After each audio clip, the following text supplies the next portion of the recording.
he's got a book with the Dalai Lama. Really? Yeah. So who is the Dalai Lama? I hear about him, but I don't know who he is. Only one Dalai Lama. Is he like up in the mountains somewhere? Like, Yeah. what is he? I think he's Buddhist. I think he's like the head. I would equate him to the Pope for Buddhists. Okay. And there are very superficial, but there's a series of monks that are in place that know the Dalai Lama, so that when he passes away, he technically reincarnates. That's what they say. Interesting. He reincarnates into a boy, so they go and they have these visions and these prayers, and they find him somewhere in the mountains as a little baby, and that's that's Dalai. So Dalai Lama has been Dalai Lama. It's just he's reincarnated over generations. Wow. Imagine you have a family business, Mm-hmm. right? And like it's something that's been passed on for generations, and then out of nowhere, the Dalai Lama people searching for the new one just come through and grab your child. Like, this is the Dalai Lama. They're like, who's gonna harvest our crops next season? What are we supposed to do? What are we supposed to do? It's like superheroes. It's like, do superheroes get paid? Does the Dalai Lama get paid? Mm-hmm. Does he? I don't know. In love. He does get paid in respect. Honestly, that's a greater payment than money. Is it? Respect. I'm sure that's how he views it. Yeah. Well, that thing too is like, it's not that. I guess to add to it, they don't just show up and pick the kid. Sure. As cool as that, as crazy as that sounds. Some Kung Fu Panda stuff, right? Yeah, I think they put the kid through a trial of these tests, and I don't know. For example, an old T-shirt of Dalai Lama's, they'll like throw a bunch of those T-shirts in front of the kid, and the kid will pick. Oh, that's my shirt. If you know your shirt, yeah. If you got a favorite shirt, you're gonna pick it out. Right. So something like that. Like they put him through these tests, they talk with him, and he can remember conversations. Like say I died, and this Google Gaga baby shows up, and is talking to you about things that you and I have done that no one else knows about. So I guess it's kind of like that. That's a really good way of putting it. Yeah. So it's like the friends of Dalai Lama, maybe. Yeah. And they're like, that's a lot more exciting than like the monks going through with like a metal detector, like looking for the Dalai Lama. Yeah, like, yeah.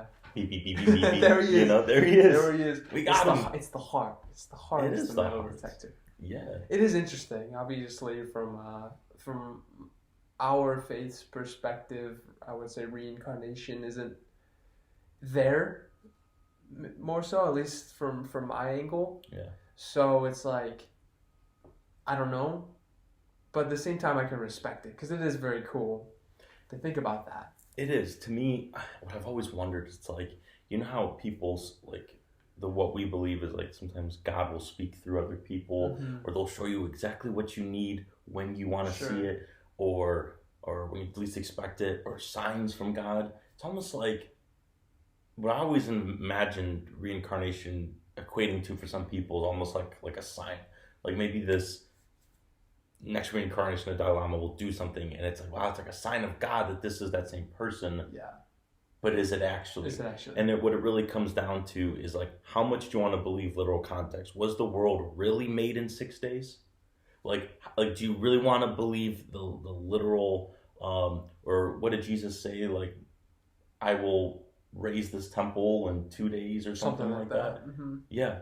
40 days, 40 nights he was out in the desert. Yes. Like, how literal do you want to get with it? Right. Exactly. Yeah. How literal should you take it? I think that's a good question. And on the basis of reincarnation, like I was reading about this girl, 1900s in England, and she just didn't fit in. She continuously talked about these memories of her time in Egypt. Oh wow! And not just Egypt, but like ancient Egypt, where we have the pyramids of Giza and stuff like that. And there's this girl who's in England, and I mean, in the 1900s, you don't have access to. I mean, you have some access, but you don't have access to the internet, where you have a wide collection of information. You don't have videos. You don't have any of that. Like you can't really base your recollection on anything else other than maybe your true memories. Yeah. And so for her, she would like have these vivid hallucinations, if you will, of her walking through this sandstone covered floor, and to the sides are these like beautiful trees, because that's the cool thing about ancient Egypt. You think of it as sand. At that time, it was like these oases that were there. And so she would recall it, and as she got older, she would get in trouble for it, because it's like, all right, it's time to live in reality. It's time to acclimate to this English society that we're in. Yeah. And as it progressed, she ended up marrying an Egyptian guy, moves to Egypt. She gets to kind of walk these sacred ancient grounds. And for her verbatim, everything that she recollected was there at some degree. That's wild. And like people, archaeologists, she'd be like, oh, but there was, let's just say, for example, there was a tree here. Okay. And they're able to like dig through and, okay, there was a tree here, kind of thing. That was a poor example, but like there were artifacts that were supposed to be there that weren't there, and then she was able to help these archaeologists kind of get through. So it's kind of interesting. It's like, how does that happen? Is she claimed that she was, I believe, like a helper of the king, of the pharaoh. Yeah. That's what she claimed. Fascinating. Is she that same person, or does she just have this weird ability to connect with this ancient world? So that's like, there are various instances throughout history where reincarnation has like, okay, yeah, I don't believe in it, but it's so, the evidence is almost there that it's so hard to go against it. Have you ever seen the movie Miracles from Heaven about a little kid named Colton? Is that the... Did he have like appendicitis or something? He had something that made him die, but then he came back to life. Yes, there's a book and everything. There is. I think I read that book. Okay. Actually. Okay. I always thought it was so freaky how he dies, he comes back, he's maybe technically determined as dead. Right. For maybe, I think it was like a few minutes or something. He comes back. Okay. But when he comes back, he claims that, he saw God and he saw all these like family members. And I'm always like, oh, okay, that's sweet. But then as the story keeps going, he talks about that he has a sister, and they're like, you don't have a sister. And he's like, yeah, she died in your belly. Yeah. And it's like, that's how scary. did you know that? Mm-hmm. And then they show the mom going through all these like little girl clothes earlier in the movie. Now that makes sense. Yeah. He's talking about the dad's dad who he never met, and like all the fun memories that like they would have never shared with him. Right. That's wild. Wasn't it like, yeah, I saw Grandpa with these big angel wings around him. Yeah. Like that. Yeah. And it's like crazy. It's almost like so scary. It's like, how can you? I mean, that's beautiful. It's not scary, but it's almost so scary how can you discredit that? I mean, if they made a book and a movie about it, it has to be real. I mean, the dad. I think the dad was the one who wrote it. The homie is swimming in money. I don't want to discredit it, because there's so many things, and it's just like, okay, you can't be making this up. You can't be. Sure. But it is a pretty cool story to say, hey, and then you're racking in the middle.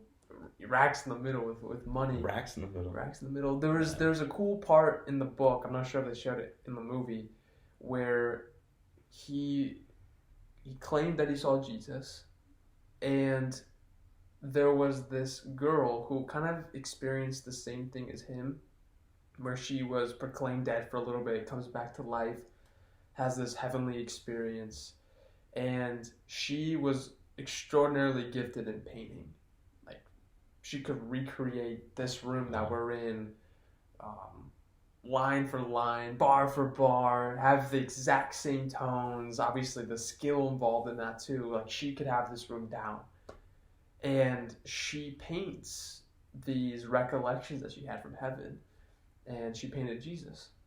Wow. And I know it's pretty easy to be like, okay, yeah, that's him.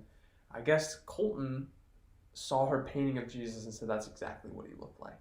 Oh, wow. And so in the book, they included that picture, which was pretty cool. Oh, I was like, well, I guess that's how maybe Jesus actually did look like. I mean, I'm going to give this kid a benefit of the doubt. I want to believe him. Yeah.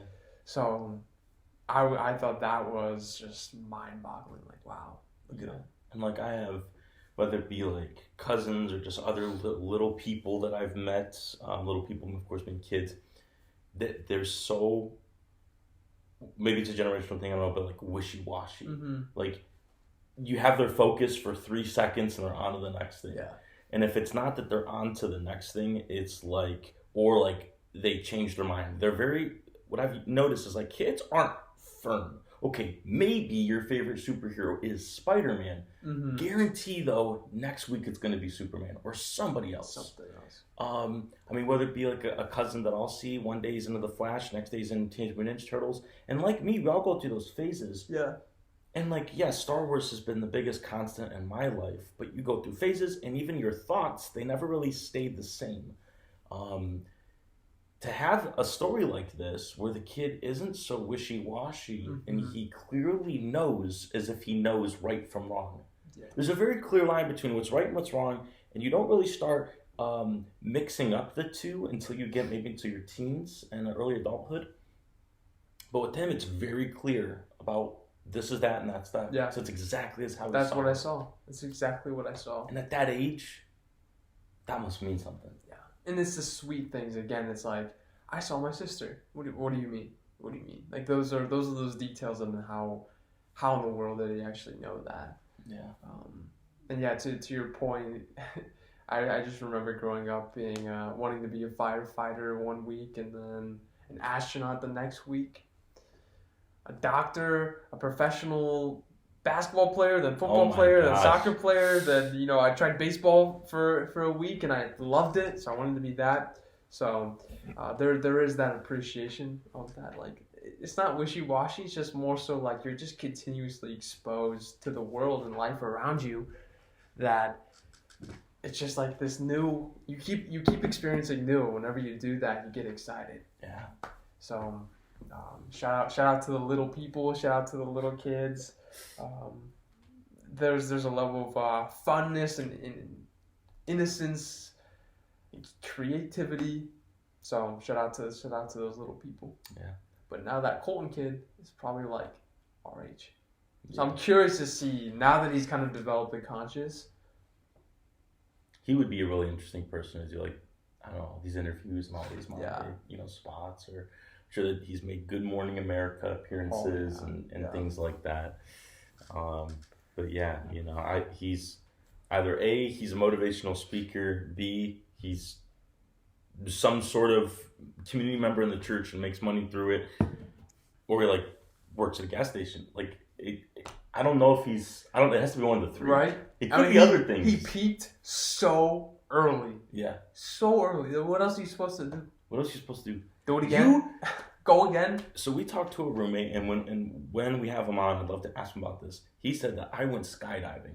And when I went skydiving, little fears in life felt next to no fear. Yeah. Because you just face the ultimate fear, jumping out of an airplane. So here's the thing. One, jumping out of an airplane. Two, if you're afraid of heights, you jumped out at like the highest height you can probably possibly imagine, being up to altitude-wise.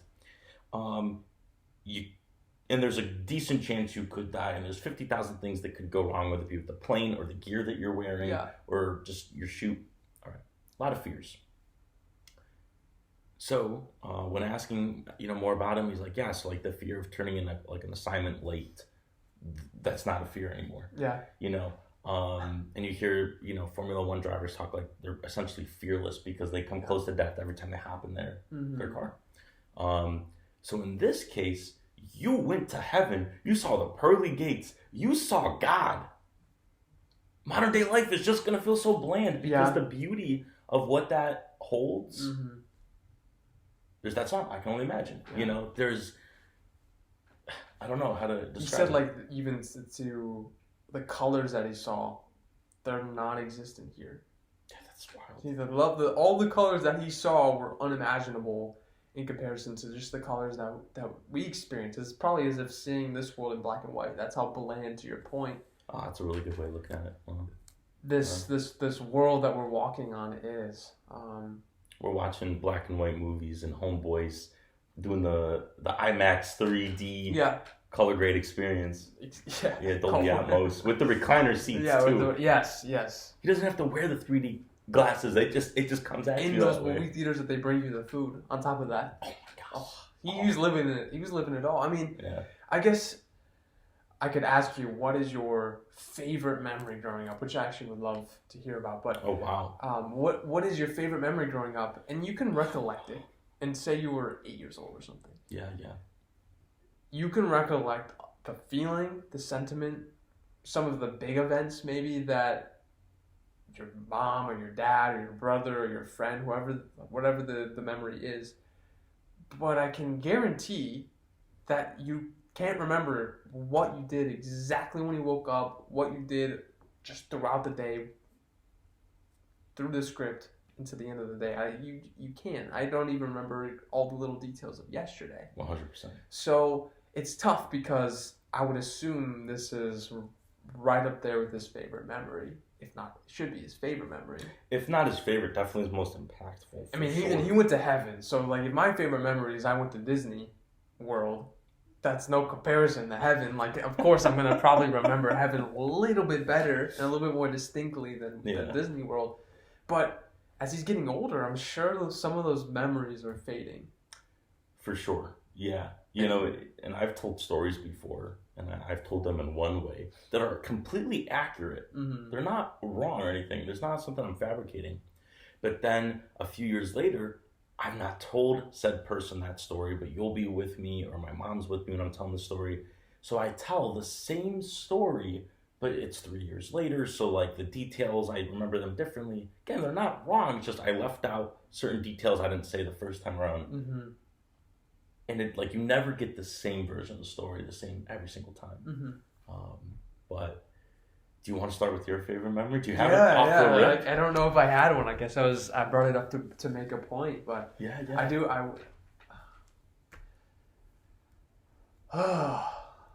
There's a lot of good ones. Like for me, this might not be the best day of my life, or like the moment where I just felt the most loved. But like with my story, the one that came to my mind, it was, you don't feel this kind of genuine happiness all that often. Mm-hmm. For you and I, like we're pretty happy-go-lucky, so we do often, but not like this. It was just a day where I just felt like utterly happy. Yeah. Like I remember my face hurting from smiling so much. But sorry, yours. Yeah, well, those kind of the way you're describing it, I'm like, okay, yeah, I can think of a memory with that. There's so many, and if I were to think more, but one that comes to mind is 2016 Cavaliers NBA Finals. Yeah. Obviously from a fan of sports and a fan of the Cavs, that angle, so much fun.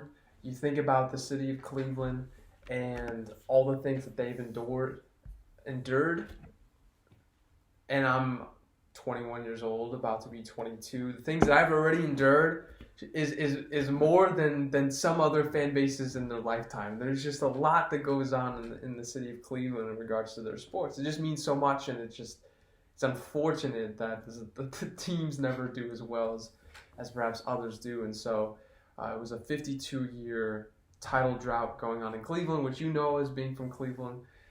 And I'm sure everyone knows because it was all over the news for like 3 months straight after it all happened.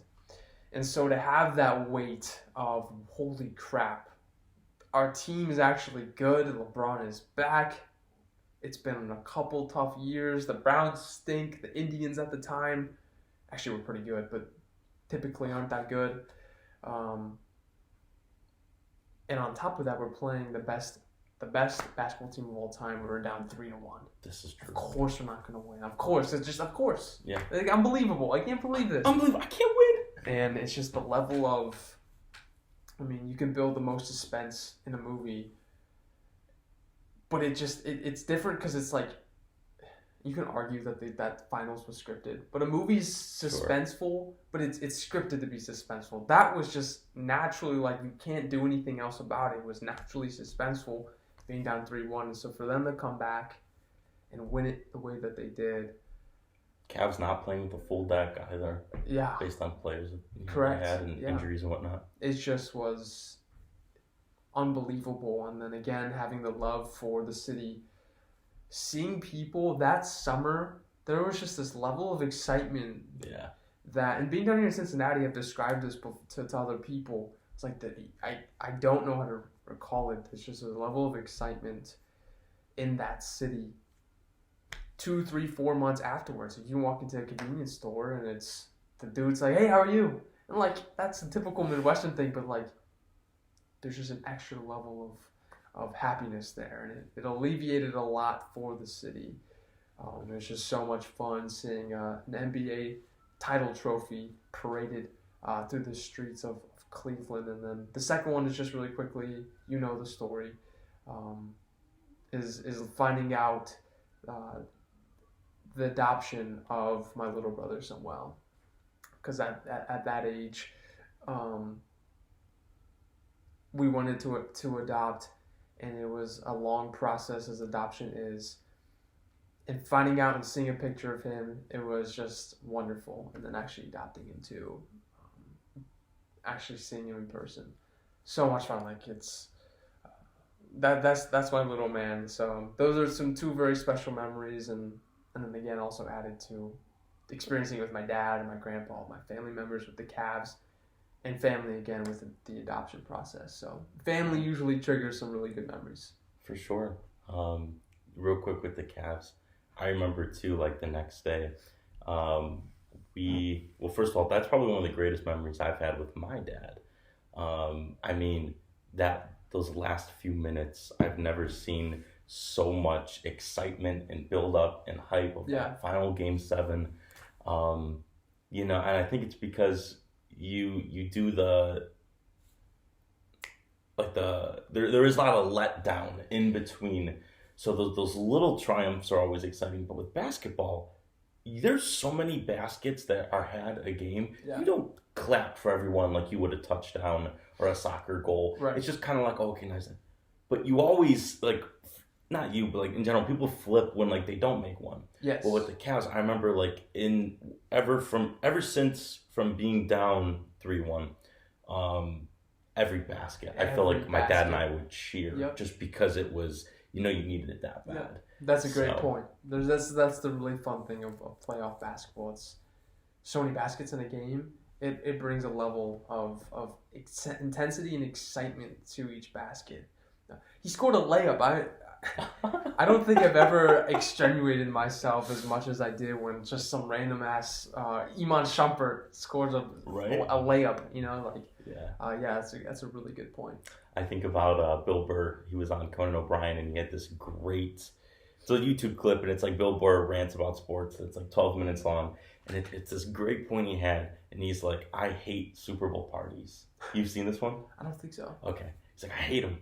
And Conan's like, "Why do you hate Super Bowl parties? They're really so much fun." He's like, "Because you go, and here's the reality. Real football fans don't have Super Bowl parties. They just watch the Super Bowl. Yeah.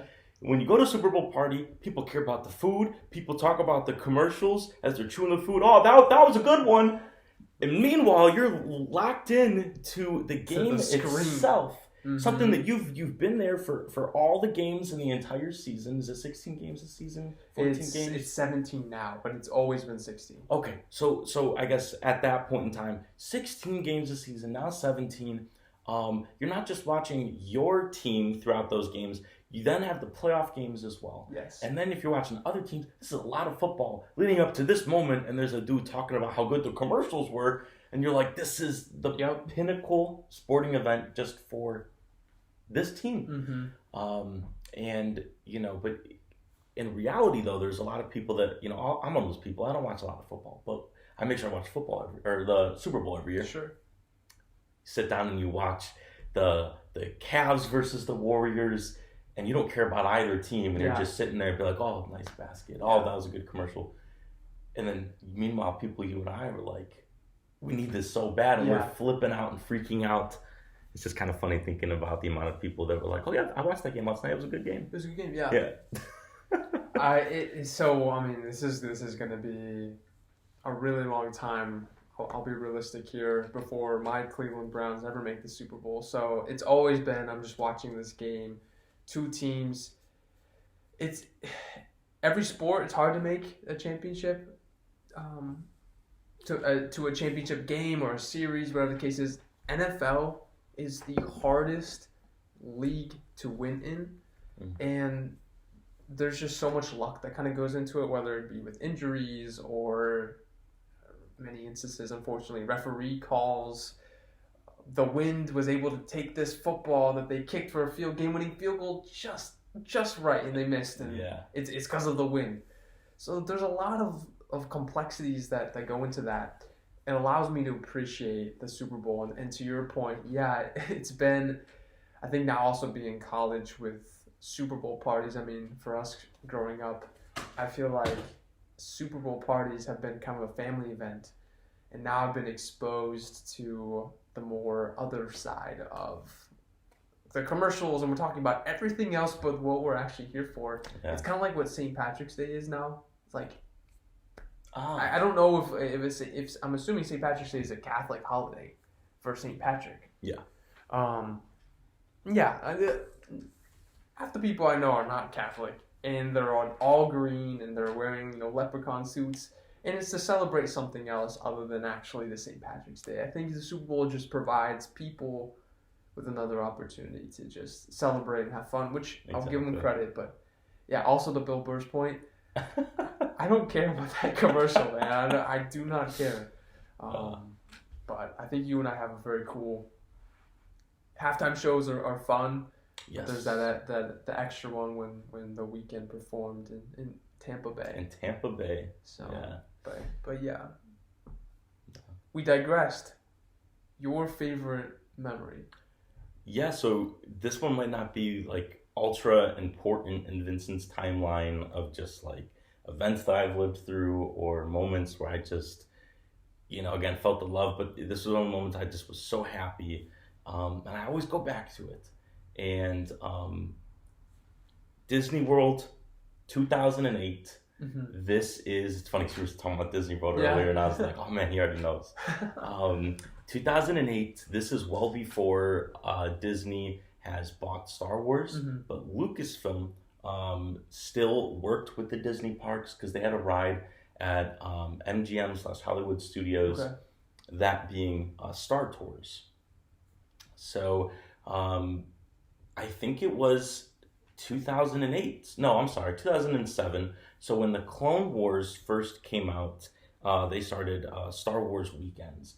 Well, technically there was already Star Wars weekends prior to that, but it really became a big thing in 2007 because that's when they'd have Ashley Eckstein, the girl versus Ahsoka, James Arnold Taylor, who does Obi-Wan, Matt Lanter, who does Anakin, and Tom Kane, who does Yoda, and Admiral Yularen, the guy that narrates the opening of the Clone Wars. They have them come out since 2007 onward, and they put on this giant theatrical show where it's like a mini Star Wars celebration. They interview so many actors and actresses, and they just really entertain the guests like never before. We've all seen those memes online of like Darth Vader breakdancing on stage to Michael Jackson, or Boba Fett doing the same thing. That comes from Star Wars weekends. You'd have to show me. I haven't seen that before. Yeah, it's almost like if you type in like Star Wars GIFs, it's always like one of the first ones you see. So, it was similar to the Imperial base on Endor in Episode 6, Return of the Jedi. They have a sound stage that looks like that. That's at Hollywood Studios. That's right next to the Star Tours ride. That's where they do lightsaber training, Jedi Academy, and then where they have they call it what was it called? Oh, the hyperspace hoopla is what they called it. The hoopla. The hoopla, this giant dancing thing. I remember I was so excited because they had Zam Wessel, who's like Jango Fett's. It's like Jango Fett's Fennec Shand to that of Boba Fett. She wears like this purple. She's a bounty hunter, and at the very beginning of Attack of the Clones, who gets killed. Trying to assassinate Padme. I remember just being so excited to see her in her costume. But it's not just the hyperspace hoopla and the stuff they did on stage. On top of that, they would have all of these Star Wars actors walk around the park And instead of getting, your autograph book signed by Donald, it's Donald Duck in a Stormtrooper outfit. And Goofy was Darth Vader. Goofy was also cool. Cad Bane, and that was super cool. So Goofy. So they had all these different characters. I remember the guy that was Darth Maul would just pace. And he'd walk around and he'd smolder, dude. And he would like get all intimidating and up in your face. Yeah, what did they do to you, bro? Nothing, bro. I was too much of a bitch, bro. I was always like kind of cowering a little bit. Because like, I love these characters, but they looked so real. Like the casting for all these people was so well done. So at the time, my mom, as amazing as she is, she made us some custom t-shirts. And what she did is they were just normal like white Hanes t-shirts, and I was very specific. I liked Boba Fett and Jango Fett at the time. Those were my two favorite dudes. And I went with my brother and my brother's friend, and on my brother's shirt it was General Grievous and I believe it was Sidious. And then on my brother's friend's shirt it was Mace Windu and Grievous. I want to say Mace Windu or Sidious. And other than Boba Fett, I guess. And also in Sidious, those are all prequels. They are. That became favorites. That's exactly. Really cool. It was. So it's like the generation that grew up with the original trilogy, and now you're the generation that we are, I guess. Also, I have memories of the prequels. Yeah. Growing up as prequel fans, that's pretty cool to be in a Jango, have Grievous, Mace Windu. That's a lot of fun. Yeah, kind of repping the characters that were out at that time. Yeah. You're absolutely right. I think they made for the greatest toys too. General Grievous with the 4 arms and the 4 lightsabers and the cape. Come on, son. Yeah, and the cough. Little cough. Yeah. He made Kobe cool. He did. He really did, bro. So yeah. Rocking these t-shirts my mom made. There were some iron-on graphics because you can't find t-shirts. Maybe Boba Fett, but you're hard pressed to find a t-shirt that has Mace Windu on it. Just not really a thing. And they were pretty nice. I know we have them still at home, tucked nice, safely away somewhere. And we were waiting in line because rumor had it that up above was Kit Fisto, who was my favorite Jedi at the time, green homie with the dreadlocks, and then Shak Ti, who we got a little glimpse of her. She's like the Ahsoka species before Ahsoka was introduced. She's red skin with like blue leku. Okay. Is there a blue one as well? Ayla Secura. She's a Squealy. Yeah. Oh, that's okay. Yeah. Gotcha. Yeah, she's hot. Yeah. I'm about it, dude. Yeah. R.I.P. R.I.P. shot in the back. Something about Order 66. Order 66, yeah. Felucia. So we're waiting in line. Shak Ti looks incredibly like spot on. Like her outfit, even like her, they call them head tails, but the Leku, whatever they are, looked more accurate than the girl that plays Ahsoka in the Mandalorian show. Like they were so bang on the money. And then Mace Windu, who looked nothing like him. Yeah, that's a tough one. That's the only one where I think he didn't look anything like him. You can put makeup on. You can do things to kind of mask some of the differences. That's a tough one. Yeah, Little Bill? It was like a cartoon on Nickelodeon. Oh, was it a little kid's show or was it a... It was like a little kid's show. It was a cartoon. Yes, I remember it. Yeah, Mace Windu looked like Little Bill. Little Bill he had a dome, bro. Bro, he was Megamind before DreamWorks put him into production. This is true, dude. Little Bill was spitting that knowledge. Dude, Little Bill was fun. He was a lot of fun. Him and Caillou. Yeah, dude. That's the boys. That would have been a sick collab, bro. They would have ended racism. They would have. They would have. They would have broke barriers. They would have broken barriers. Little Bill shows him Caillou's world, his weird world where like the corners are all white. Right? Oh my gosh. Odd world, bro. Yeah. So Little Bill. So Little Bill's in a Jedi outfit. Okay, word. Also, speaking of Little Bill, you seen that CEO of Corn video about that kid? He talks about how much he loves corn. Look like Little Bill. I love corn because it's corn and it's knobby and it's juice. I can only think of the kid that does the LeBron James. It's like that type thing. Okay. My name's Trey. I got a basketball game tomorrow. Yeah. It's like that, but with corn. Corn. Okay. We'd have to see that. Yeah, CEO of Corn. CEO of Corn. But yeah, so we're in line to see these Jedi, and I shit you not, we are maybe like 5 people away from getting to see these 3 Jedi. Yeah. And my brother's friend that we went on a vacation with, he has Mace Windu on his shirt. Yeah. So that is like the A1 reason we are in line to see Mace. Yeah, I like my Kit Fisto and Shakti looks cool. But this is a big deal for my brother's friend. Windu, yeah. So what happens is, here comes this lady. And she comes up, sorry, the Jedi are leaving, but we're gonna have, get this, big news, big deal. We're gonna have Anakin Skywalker come out instead. Everybody, yo, the chosen one, the chosen dick. Everybody's like freaking out, and I'm like, what? I don't care. I don't care. Yo, his acting sucks. Nah, at the time I didn't know what bad acting was. So whether it be like Padme, him, I thought it was really good, and like to this day I actually kind of mess with it. It's written bad, but their acting I think is pretty good with bad material. Yes, yeah. But at the time I was blind to it. That's Anakin. This is Padme. I didn't think anything of acting when I was younger like that. You know, I wish I could see the episode 8 through that lens. You know, but whatever. So everybody's geeking out, and I know we were kind of like, what? And then Anakin comes out.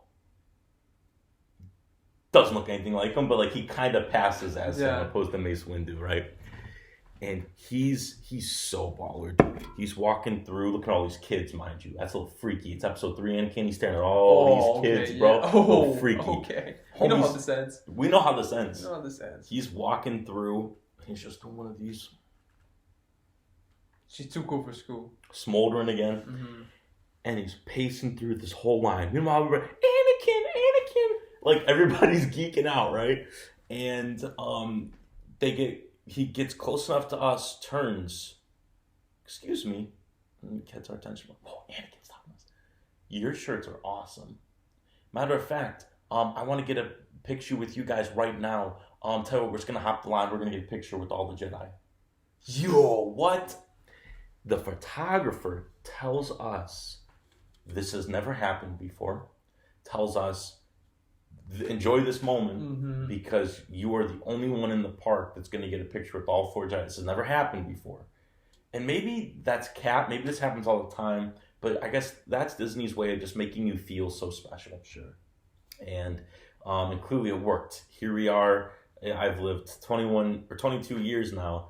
And this is the moment that I'm deciding to talk about what made me the most happy, right? Or one of my favorite memories. So clearly it worked.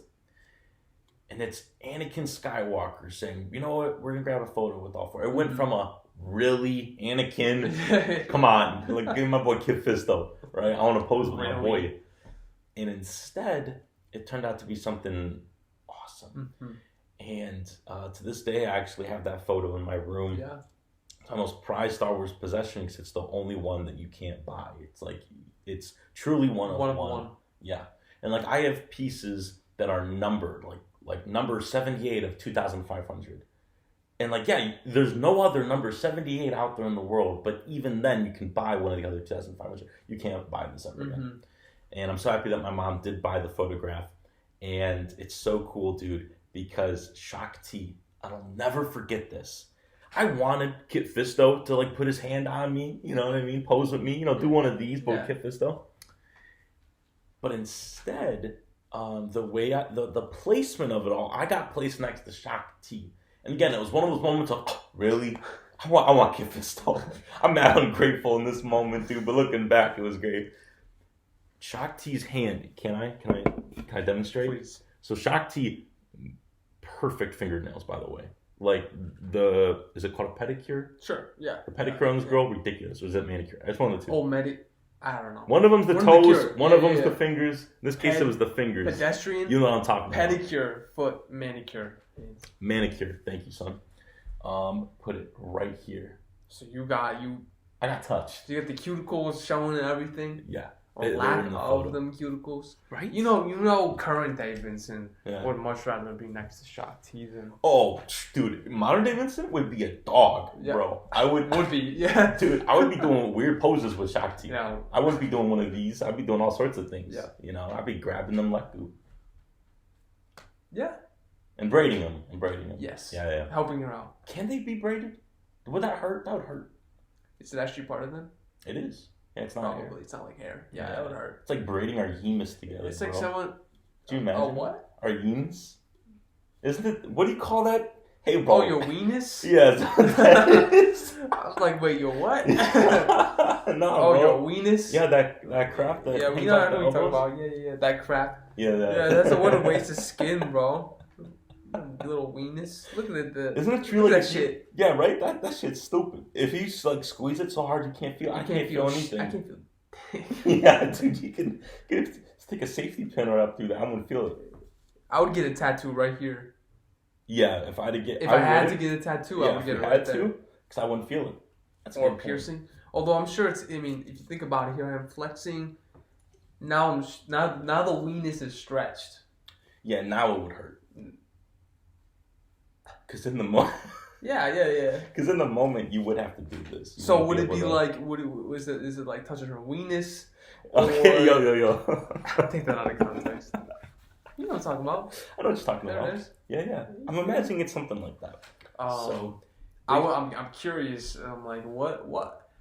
If it's never happened before in the park, Anakin either had a really good day or he just got a raise. Oh, you think Anakin's piping? I'm glad that's what you. Something happened, right? Where it's like, you know what, I'm feeling good today. I'm feeling good. He might have just gotten a raise. Is that where you're going with this? Where are you going with this? Well, I'm just curious. I'm trying to decipher if this is truly, which I believe, if this truly never happened before, where you get a picture with all 4 Jedi before, and Anakin decides, you guys are the ones. Obviously, your shirts. Yeah. And him putting the dots, connecting the dots, like, okay, I don't see me on these shirts. I see these people who are leaving. Let me help them out. He probably thought they were some bitch-ass shirts. Not having Anakin and Padme on there. Where's Anakin and Obi-Wan? Right? Yeah, those are true fans, though. Those are true fans. Yeah. It's like there are people, I'm not calling people who wear Baby Yoda shirts not true Star Wars fans. But it's Baby Yoda. Everyone knows Baby Yoda. Where's or Mando? You know what I'm saying? I guess you have a Baby Yoda shirt. Yeah. But that's not your only shirt. That's not my only shirt. And also, I've seen your room, so. That's true. Nice flex. Yeah, nice little flex. Yeah, definitely. Oh my god. A lot more indicates to me that you're a Star Wars fan. So we went to Comic-Con, as we talked about in our last podcast. You got to wear this dope Ronin shirt from Star Wars Visions. You wear it once, and you're talking smack about the people who wear a Baby Yoda shirt like me. Am I saying I'm a diehard Star Wars fan? No. No, but you can be. I can be. I appreciate it. I know it. I know a lot more than I knew just a couple of years ago. Well, I was impressed. The day you wore the shirt, I come out of the shower and you were watching like running. You're like, I just want to know more about it. That was so cool. Yeah. You can talk smack. I can. Oh, it's not. No. You can perceive it however you want. No, whoever's listening can perceive it. Vincent's taking it as smack. Perceive it how you want. It's fine. It's like wearing a Cavs shirt and it's LeBron James. Are you actually a Cavs fan or is it LeBron fan? Yeah. It's fine. I see where you're going with it though. It's totally fine. Like, yeah, Baby Yoda does speak to everybody. Like, I feel like everybody has a shirt. Right. Everybody's seen the meme. Right. You at least know who Anakin Skywalker is, I would say. Yeah. But now here are these kids who have Kit Fisto. Yeah. Mace Windu, General Grievous, Boba Fett, and Jango Fett. And Jango Fett. No Anakin Skywalker. No. So it's like, and I'm sure there are, now if we were to have to, actually here's where I'm going to leave this. Now, if you had to recreate that shirt. I was going to ask you the same question. Really? Okay. Yeah. 2 characters? If you had to recreate that shirt, who would be on there? Yeah, so The fifth character is always a tricky one, but I definitely have my top 4 favorite Star Wars characters. But two of them cancel out. So my favorite character is Cad Bane. I've adored him ever since he made his appearance in Clone Wars. And ever since that episode, I then officially declared that is my favorite character. It's never changed since. And then within the past year, we've gotten Cad Bane in Bad Batch and in Book of Boba Fett. And with every project, I was like, when's he going to show up next? And eventually, I stopped asking myself that question because I was always setting myself up for failure. Yeah. Like, he was just in the Clone Wars, that was that. Then out of nowhere, the show I declared, okay, I'm not going to say that again. He shows up in that exact show, and that's Bad Batch, and then Book of Boba Fett live action. I've been on a Cad Bane high, but I'm not no Fairweather fan. That's been my boy since day one. So he for sure would make it onto the show. The next two are indeed my other 2 favorite characters, but they do cancel each other out, and that's Darth Maul, specifically from Clone Wars or Rebels. He's fine in Phantom Menace, but I like the take where he talks a little bit more from the animation. And then Obi-Wan Kenobi. The reason they cancel out, they are the exact same character. One's the dark side version, one's the light side version. That's like saying you're a fan of Venom and Spider-Man. Yes, they're 2 different characters, but like they practically have the same abilities, right?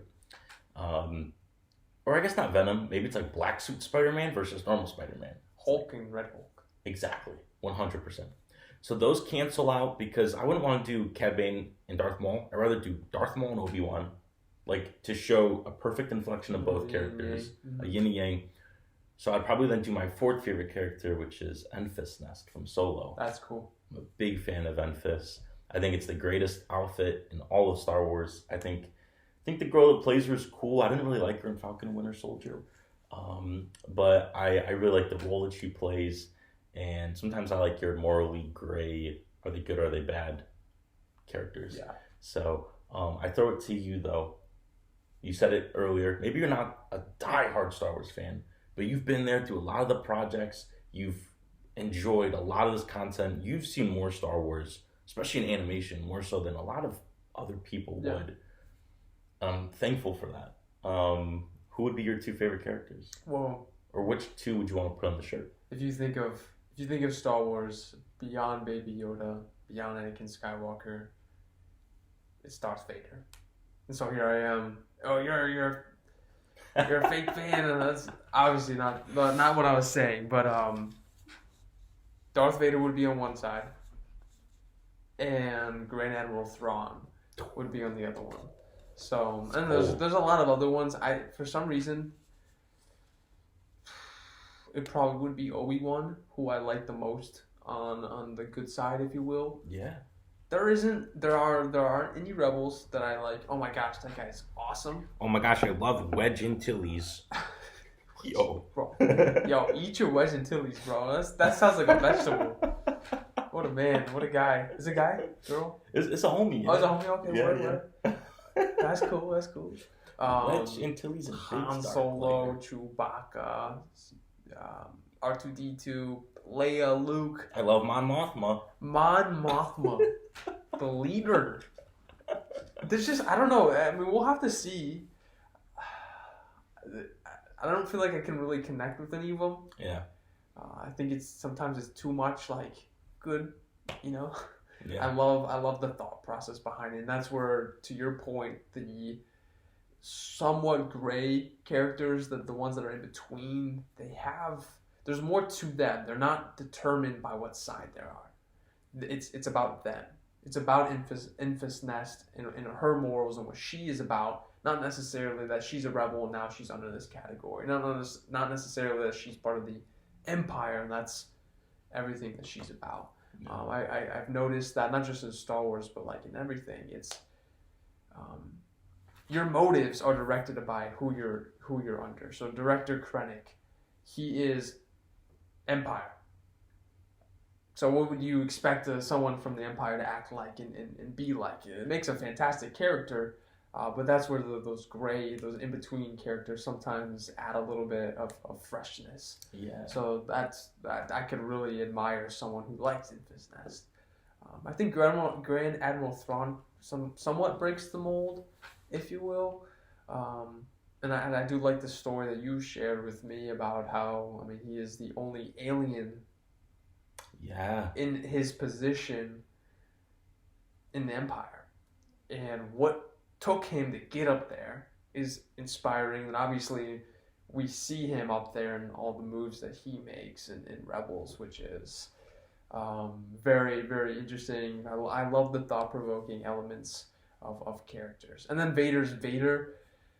There's a nostalgic element and component to him, but there's also the story that he has. And Episode 3 being my favorite of them all, it's kind of that's really the turning point. And then now that we have a couple other installments, whether animation or live action, we've gotten to see Darth Vader throughout as well, which has been really, really cool. Yeah. And they've done him fantastically well. There's some inconsistencies of other characters that have shown in different shows. Darth Vader is always Darth Vader, and he has been OG since 1977. 100%. So I think that's pretty cool. Yeah, a lot of people dog on Disney era Star Wars, and I think a lot of it is accurate. But I don't think people point out a lot of the good, in the sense that people say, okay, the sequel trilogy was garbage. A lot of people didn't stick around to finish out Rebels. They just saw season 1. They're like, man, that's lame. That doesn't nearly compare to the Clone Wars. Yeah. But like, it's made by the same people who did the Clone Wars, and if you watch it, it's obviously really good. But a lot of people, I think, are so quick to attack Star Wars, and they'll be like, well, The Mandalorian was good, or Bad Batch was good, Rogue One was good. What's a lot of projects you just named? And on top of that, it's you might have a bad project, but there's always good elements in it. And no matter how much they messed up the sequel trilogy and everything like that, Disney has done one thing, and that continues just to be like gold, and that's their use of Darth Vader. In the George Lucas era, when Darth Vader showed up in something, it's like me coming home from class. Yeah. You're like, oh, what's up, bro? Mm-hmm. It's nothing special. like you see me every day. Darth Vader in the George Lucas era was in everything. If it was a comic, the overarching villain's always Darth Vader shaking his fist, curse you, rebel scum. Mm-hmm. If it was like a Star Wars comedy, they were working on one called Star Wars Detours. There's infamously Robot Chicken, Family Guy, and all three of those things, Darth Vader was like the butt of like all the jokes. So not only that, they were able to like make jokes about him too, which is all fun and fair, but they were actively doing this. Whereas with the Disney era, there's been little to zero parodies. There hasn't been another Family Guy special since, obviously, because that's kind of against Disney brand. There's been no Robot Chicken. There's kind of been like no parody, let alone of Darth Vader. But then also, when Darth Vader has shown up and stuff, it's been electric. Probably the most iconic Vader scene of all time now, besides No, I'm Your Father, Vader in Rogue One. Mm-hmm. Is that the first time he shows up in Disney? With Disney? Rebels, I think. Yes, Rebels would have been the first. Okay. And then, seriously, I think it was after the premiere of Rebels, he shows up. Then Rogue One, and then the finale of Rebels. That's like the timeline. Okay. And when he shows up at the beginning of Rebels, and he destroys the entire Rebel fleet, something they took the entire season 1 to amass, and he defeats Ezra and Kanan, your two main characters, certified beast. Yeah. Then he shows up at the end of season 2, kills Ahsoka, who's a beloved character for 5 years of Clone Wars, and she's the biggest, strongest character the Rebels crew now has, destroys her. Mm-hmm. Jedi Fallen Order, another game people loved. Vader shows up at the end. Electric. That was like the viral scene for like that entire month. That you couldn't go on YouTube without seeing like a thumbnail of somebody going reacting just to how sick it was. That's a thumbnail right there. That could be a clip thumbnail. And then Kenobi. Mm-hmm. Some people, I thought it was like pretty unanimously well liked. There's a sect of people online that dislike that show. Sure. I can understand why. Not an ounce of anybody dislikes the Vader stuff. Yeah. Some people are like, oh, you shouldn't have lost the final fight. Okay, maybe, but the for narrative structure, he obviously has to. He is a beast in that show. He shows up at the end of Clone Wars. That last cold shot from off. So cool. And there's probably another example or two I haven't even thought of. Every time he shows up in something, it is perfect. They gave him a castle. That's in the Disney era on Mustafar. Yeah, that is sick. His scene with Krennic, in Rogue One is unbelievable as well. You know, don't choke in your aspirations. Yes, sir. Yeah. So clean, so perfect. I don't know why I was stuck on this point. I think it's, again, to your point, how well Disney has done with Vader and keeping him a beast, keeping him a baller like he is. Yeah. I think Family Guy is owned by Fox, so I feel like if any place could do a parody, which is crazy, it's just adding to Disney and all the things that they own. I guess it would only be Family Guy that could parody Vader. I'm trying to think of any other. Yeah. No, but they haven't. So obviously they have a say in that. Hey, this is how we want to portray this guy moving forward. Yeah. And then he even had. Did he have any appearance like a flash? I know he was mentioned. His voice was used in the sequels, but were there any flashbacks of him? No flashbacks. Yeah, the voice of Anakin was used in Episode 9 at the Battle of Exegol to Rey. And then you just see his helmets. Okay. His helmet was shown in Episode 7. It's like the charred up, burnt version from Endor when Luke burns his body. You see that in 7, and Kylo Ren's talking to it. Yeah. And that's cold. Like, that's so cool to me.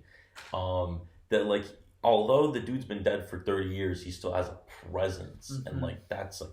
And then once Kylo Ren leaves, I will finish what you started. And then he leaves, and they pan to Vader's helmet, and they play Vader's music. That's super cool. Then they show the helmet again in Episode 9. That's awesome. And Kylo Ren's, like, office. So cool. It's so cool. That's a flex. Imagine that. Oh, yeah. Oh, that? Oh, this whole thing? And that's my grandfather. I remember watching Obi-Wan with you over the summer, and to add to Vader's lore and legacy, there's a certain scene where he's with the Grand Inquisitor and they're on the ship, and we replayed that scene over and over and over again, and we played it in different languages. Yes. And the Grand Inquisitor sounds like a little biatch in like half of those freaking languages. Like, he sounds very cool in English. Bro, you sound like a loser. Yeah. Vader sounded like a beast in every single language. I thought that was just like, that's so cool. 100%. So cool. I gotta throw it to you though. We talked a little bit about basketball, but I want to talk maybe all of sports, or if you just wanted to make this be basketball. Mm-hmm. If you had a shirt, 2 favorite characters, 2 favorite players, who would it be? I know that you are a really big LeBron fan. Yes. In regards to basketball, I know you like Luka and some others, but I can't comfortably say who your second favorite player is. And when it comes to soccer, I can name a few that you like. I don't know if I can name your exact 2 favorites. Yeah.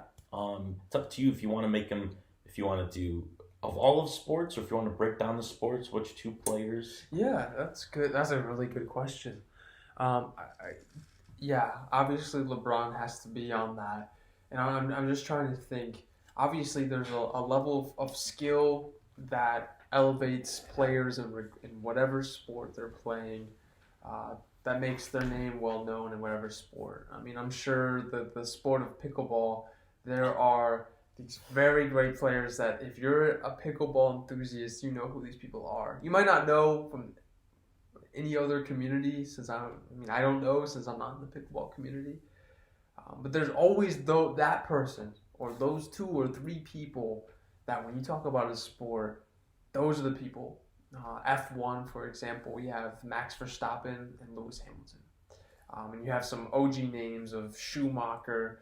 And for me growing up having a Colombian heritage. There's Juan Pablo Montoya, who also raced F1. So there's names. I go on that whole tangent just to say there are names to every sport, which is very cool. But there are people who differentiate themselves from just being good, great, and then there's just like a whole nother realm. And I think LeBron does that very well. I don't think we've seen anyone do it to the level of success since Michael Jordan in terms of basketball. Maybe Kobe Bryant as well. With your Nike background, you probably saw him and how popular he was in China. I feel like Nike's is huge in China, and so they love love those athletes. I think Kobe transcended LeBron there, but if you just think of an athlete, if you think about the sport that's played most in the world by far, and it's a pretty big margin, it's soccer. Soccer is just accessible. For basketball, you need a hoop. For baseball, you need a bat and a ball. For football, you can have a football ball. Who you're going to play it with? Soccer is one of those where every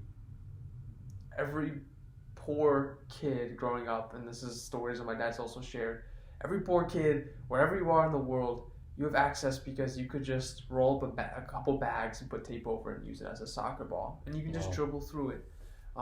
It's a very accessible sport. It's a love sport, and so with that, it's who's that guy? Who's the pinnacle there? And it's Ronaldo. So it's actually very funny. I think Ronaldo and LeBron have very similar careers, which I've shared with you about. They're coming to an end. And both of them are 37, about to be 38. So right now, those guys are the guys. They're not as good as they used to be, but they're still like Ronaldo, LeBron James. So for now, those are the two that would be on my shirt. And who knows? Who knows who's the next generation? I think that's the fun thing with sports. That's the fun thing with movies, who have Star Wars being the biggest example of having multi-generations. So it's something I'm excited about. Luka Doncic is a guy who I think in skill has potential to be up there with LeBron. Could be up there with the shirt one day. But there's just this persona, there's this aura around these guys that LeBron and Cristiano Ronaldo have been able to attain. I don't know anyone else can do that. So, for you, sports or perhaps inspiration in the field that you're trying to enter, who would, beyond stars, who would be on that T-shirt? Mm-hmm. For sports, from a pure sake of nostalgia, I always had a Donovan McNabb jersey growing up. Yeah. So I always really enjoyed him. Calvin Johnson from the Lions, number 81, went by Megatron. That's always just been a really cool athlete to me. Because not only Star Wars, but I also love Transformers. And that's when I was going through a big Detroit Lions phase, big time. I even went as the... can't believe this, dude. I went as Calvin Johnson Megatron for Halloween one year. Whiteface version, of course. Yeah, right. Of course, yeah. That's very funny that you picked the Lions. It's like the Browns are really the laughing stock of the NFL. But if there's any team that's lower, if there's any team that gets more made fun of, if there's any team that gets more pitied, it's the Detroit Lions, which I actually respect so much, because it's like I was born in Cleveland, so by default I'm a Browns fan. You weren't born; you were born here, and so you picked the Lions. I respect that for little Vincent. I don't know. I'll give that's huge props, huge credit. See, it's wild too, because I liked the Eagles growing up because my favorite color was green, and I naturally just liked the Eagles green. I liked that hue better than the Jets green. Yeah, and the Dolphins, to me, thank you. When I was younger, the Dolphins didn't register as being the color green. I always thought it was shade of blue for whatever reason. So it was always the Eagles, right? And that was also the first Super Bowl I watched, was when they went against the Patriots. Was that 07, 2007, 2004? I don't know. Four. Actually, I don't know. I would assume 2004. I don't know. Something like that. I feel like you would pick the Dolphins now. I feel like you would like the Dolphins. It's a cool color scheme. So, for me, colors have always been super important. Like you would think I would choose a team with like a really great color scheme, but not blue and silver. I was like, whatever. But that was my team. Yeah. For whatever reason. So yeah, as far as from a career perspective, we've been talking a lot about, I think kind of a recurring theme. What we've been talking about maybe the last 30 minutes. We talked about Baby Yoda. We're like, okay, well, that is a character who like everybody knows. But it's actually, there's a really good story behind it, too. Yes. It's not just a meme. Like, that is a very sweet, endearing character, especially his relationship with Mando. Mm-hmm. Powerful character, too. And then same thing with, like, Vader, right? Like, yeah, Vader is, like, the penultimate, like, most iconic thing in Star Wars. But he's a great character in the same way that the Joker is to Batman. Mm-hmm. So, similarly, same thing with LeBron, same thing with CR7. In this case, Tinker Hatfield, the most famous shoe designer, is the dude who did all the Jordans, has been working with Nike practically forever. Well, yes, he is like, okay, well, of course you'd say that he's the most famous shoe designer there is. To me, he's also the greatest one that there's ever been. From a career perspective, that would definitely be somebody that's on my shirt. And then for me, maybe from totally getting away from shoes, just somebody else who inspires me on a career level. And then I'll throw it to you and we'll probably wrap it up. Yeah. Would be a guy named Todd McFarlane, and that's going to be something I'll share on another podcast. Yeah.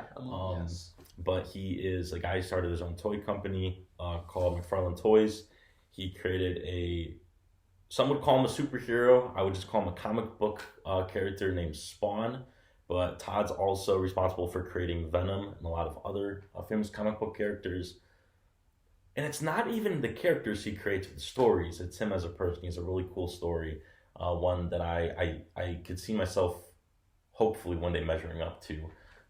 So yeah, Tinker Hatfield from the shoe design perspective, Todd McFarlane from a overall career perspective. Yeah. How about you, man? That's a good list right there from the stories that you've shared with me, from the creations that both of these people have made. And there's a documentary about McFarlane, which we're going to watch. That's a really cool really cool pairing to have on your shirt. Thanks, dude. Thank you. For me, from a career perspective, I'm going into the accounting field. So, who's my favorite accountant? It's like Phil Knight. Let's go. Phil Knight. Woo, that's right. Or who is it? Ben Affleck, who's in the movie The Accountant? Yeah.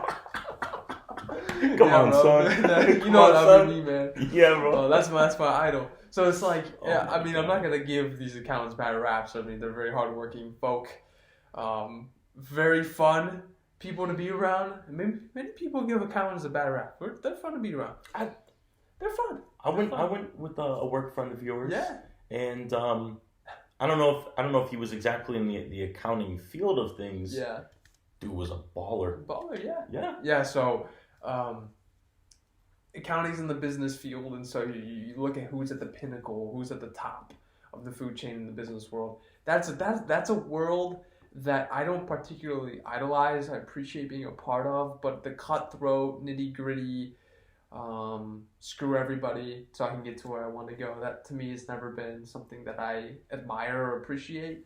And I don't want to put every CEO in that basket that I just described. I don't want to put them there.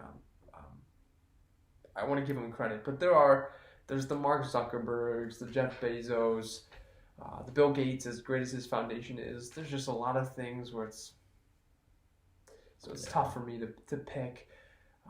I know Elon Musk has his downs. I know he's got his things.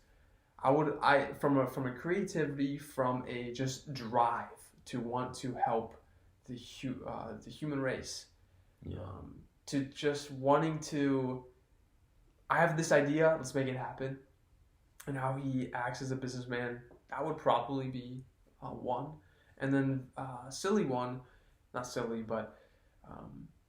someone who's not necessarily in the business world would be Kobe Bryant, of all people. You got Elon and Kobe? Elon and Kobe. Dude, that's a sick shirt, man. So from a basketball perspective, obviously LeBron. I'd take LeBron over Kobe. But from a business, from a Mamba mentality. Kobe Bryant, especially towards his unfortunately latter years of his life, you could see a change, you could see a shift in him that would be really cool. So yeah, as of now, this is something I want to do more research on though, because I want to find people that I can connect with for accounting and for business. But Kobe and Elon Musk. Something that's so cool. One of his last humongous achievements among many is like the dude even won. He did a short film. Yeah, I think it was called My Letter to Basketball or something. Mm-hmm. Best Oscar-winning short film. Yeah, like that's awesome. And it's crazy to think like where he was starting to dip his toes into. Yes. The spreading that sphere of influence outside basketball. And Elon in many ways has spread his influence across so many different things. He's not just a Tesla guy. Right. He's now the SpaceX guy too. And like it's just amazing. Neuralink. Yeah. Starlink. Boring company. It just goes. He's not just the guy. He is the solar systems guy. Kind of thing. Yeah, he's Neil deGrasse Tyson 2.0. He needs to create a company called the Unimind. Yeah. Yeah. Tell him. Okay. Embed it in his mind. Put in his Neuralink chip, and he'll do it. Elon Musk. You pale son of a bitch, you need to make the Unimind company a thing, and I will invest in you. I can realistically buy a share of like $17. I can buy a few of those shares, but we will take our ad revenue and we'll invest in you. So just putting it out there. Ad revenue. Yeah. Sorry, I just spoke for you. Done deal. Yeah, you know what? That's deal. Fine. I think the Unimind's a great business venture. Yeah. And if you have two takeaways from this podcast episode, I think it's this: Disney era Darth Vader is really well done, and accountants are lit and they're dope and they're cool. If only Vader was an accountant.